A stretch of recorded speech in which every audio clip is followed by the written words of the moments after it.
now it's time to get into the sadder news. And again, this is more of a rumor at this point, but we're going to treat it more as news because the writing has been on the wall for some time, and that is the Toys to Life support that we've been talking about. So sad. It's the title of this podcast. It is. For good reason. Because it's witty and awesome. Who thought of that? Oh my gosh. Who thought of that amazing title? So for like the last 4 days, I think he has been boasting that he thought of this title. It was a great title. I mean, we'd be driving in the car and he would talk about the title. And it was a super good title. We'd have coffee and he'd talk about the title. I'm talking about it right now, and I have coffee. Yeah, and he has coffee. There's very few times I don't have a cup of coffee in my hand. True. I need it. True story. I need it. So, it's the fuel that keeps him going. By the way, you want to sip of this coffee? Yes, please. Yeah. Sharing is caring, folks. My cup.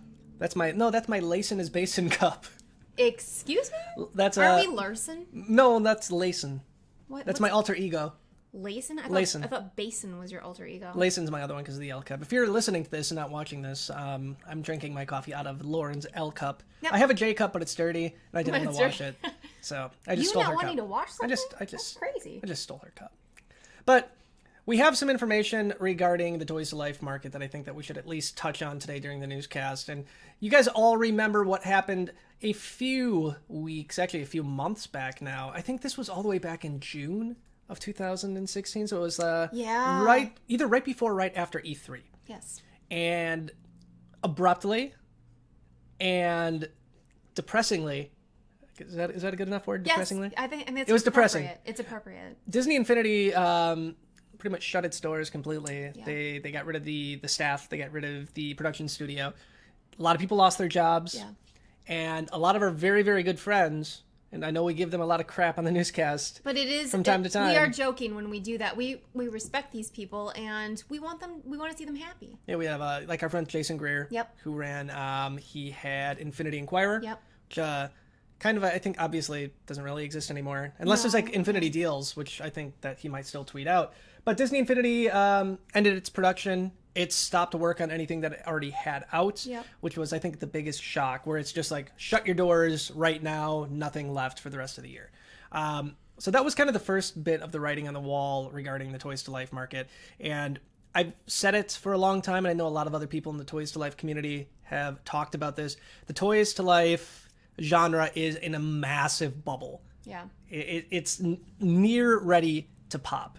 So it started with Infinity, and just recently, this was just a few days ago, we got some information from Liam Robertson. You might know him from, he is a game journalist. I believe he does, what is it? Unseen 64? Okay. Which is a really, really cool show about like old N64 or old Nintendo products that never really saw the light of day. Mm-hmm. But he has been pretty much spot on with Skylanders rumors in the past, and rumors in the past in general, and he is hearing pretty substantial rumors that Skylanders is not going to be having a 2017 main title game. Oh, gosh. So production has halted. Yeah. And that has been due to a few things. Due to... Oh, you just taking my arm off there? I'm sorry. It was shaking the whole computer with the camera shaking. Yeah, I'm sorry. So, yeah.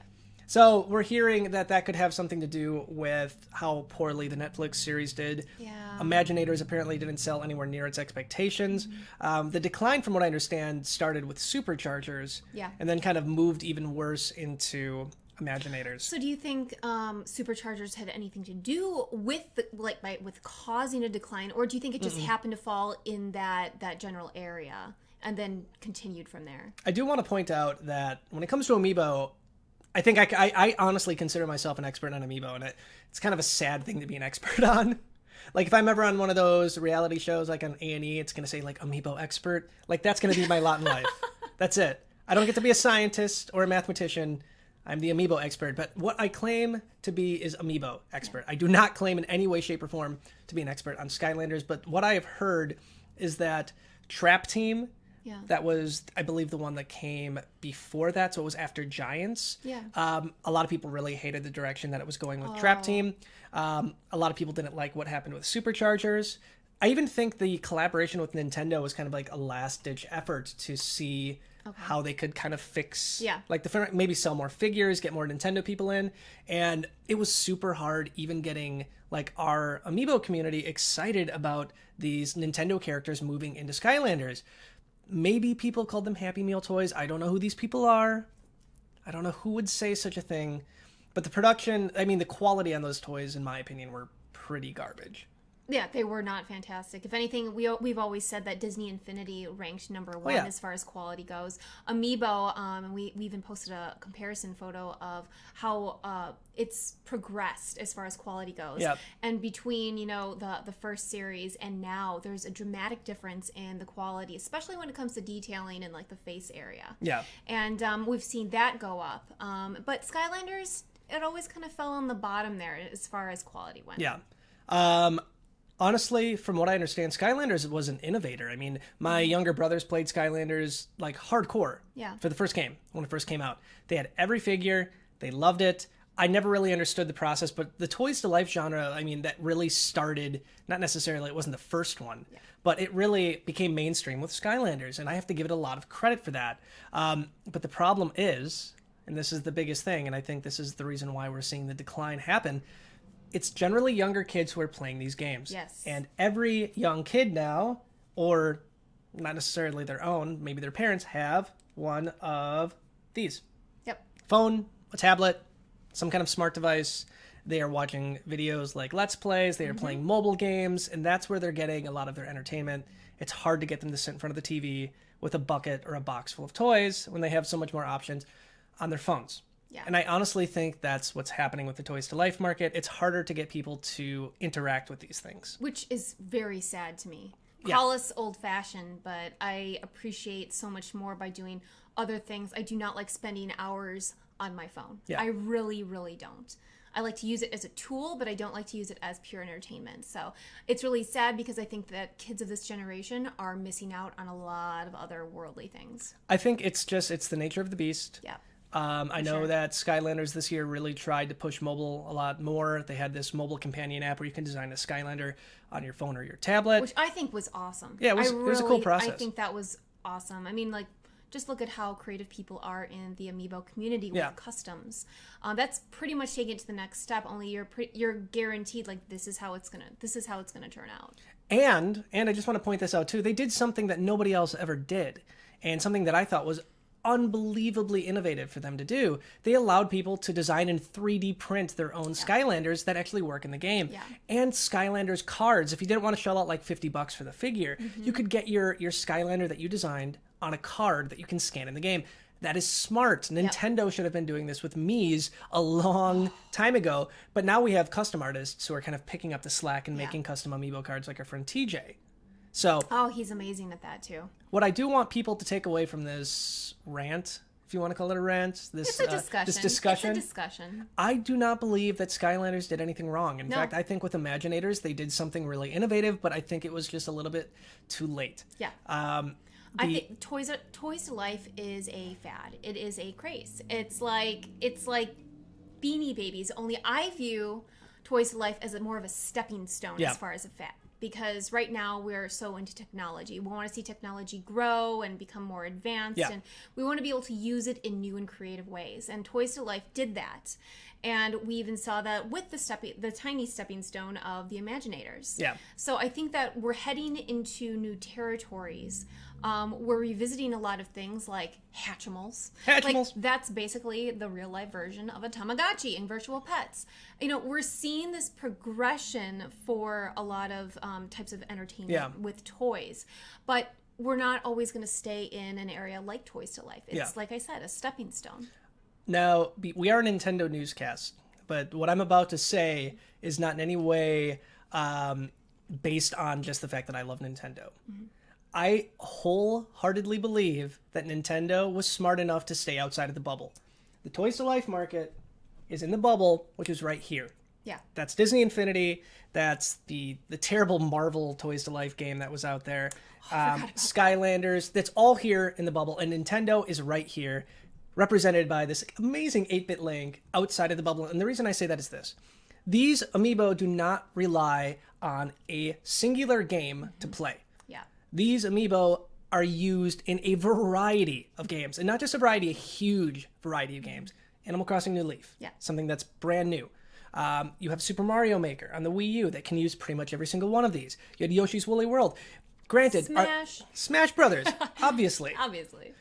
So is there is it like a full-fledged game with these? No. But they're smart enough where that if they have, let's say, one failure of a game, there's still 100 other games, not quite 100, you know what I mean? You still have like a dozen other games that you can scan these things in. And I think the biggest thing out of all of this is, even if you don't want to use them, and most Amiibo collectors I know don't use them at all, because you want an Ocarina of Time Link on your desk. You do. You want it there. It reminds you of your childhood, it's really cool, and it's really well made, and it's a beloved Nintendo character. Do you want a Taekwon Crow from Skylanders Imaginators sitting on your desk? Do you want a little Kung Fu Crow sitting on your desk not doing anything? Most people will say no.